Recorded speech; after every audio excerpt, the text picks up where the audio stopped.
Friends, இன்னைக்கு நம்ம எங்க போயிட்டுருக்கோம் பார்த்தீங்கன்னா, இன்னைக்கு என்னோட டே 4 விலாகு. நம்ம போறது பார்த்தீங்கன்னா, சரவணா ஸ்டோர்ஸ் தான் போயிட்டுருக்கோம். எதுக்காகன்னா, ஜுவல்லரி பர்ச்சேஸ் பண்ண நான் சின்ன இன்வெஸ்ட்மென்ட் பண்ணியிருந்தேன்.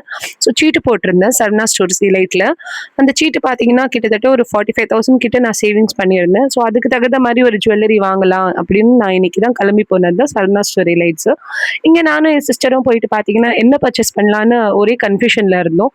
சரி உள்ள போய் பார்த்து நம்ம என்ன பண்ணிக்கலாம் பார்ப்போம்னு போய் பார்த்தா, ஒரே வேலை எல்லாமே. என்ன சொல்றது கிடுகிடுன்னு ஏறுற இந்த தங்கத்து விலையில.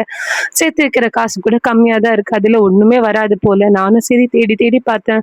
ஜுவல்ஸ் என்ன வாங்கலாம்? ரிங் வாங்கலாமா? ரிங்ஸ் இருக்கு, இயரிங்ஸ் இருக்கு. வேற என்ன வாங்கலாம்னு சொல்லிட்டு தான் பிராஸ்லெட் செக்ஷனுக்கு வந்துட்டேன். ஸோ 4 கிராம்ஸ்ல ஏதாவது பர்ச்சேஸ் பண்ணலாம்னு சொல்லிட்டு தான் நான் இங்க வந்து பார்த்ததுல பார்த்தீங்கன்னா, நெறைய வெரைட்டிஸ் ஆஃப் கலெக்ஷன்ஸ் எல்லாமே இவங்க கிட்ட இருந்தது 4 கிராம்ஸ்ல. எனக்கு எல்லாமே புடிச்சிருந்தது. பட் ரேட்டு தாங்க கூட. நான் நெனச்ச மாரி ரேட்ல இங்க பர்ச்சேஸ் பண்ண முடியல. ஸோ இன்னைக்கு நான் நெனச்ச மாரி ஜுவல்லரியும் பர்ச்சேஸ் பண்ணல. ஸோ வெறும் எல்லாமே விண்டோ ஷாப்பிங்காவே எங்களுக்கு முடிஞ்சது. அதுக்கப்புறம் நான் எங்க ஹஸ்பண்ட் கிட்ட ஃபோன் பண்ணி கேட்டேன், "என்னங்க எடுக்கலாமா? ஜுவல்லரி வேணாமா?" கேட்டா அவங்க சொல்ட்டாங்க, "இல்ல கொஞ்ச நாள் பொறுங்க. கோல்டோட ரேட் குறையும். அப்ப பார்த்துக்கலாம்."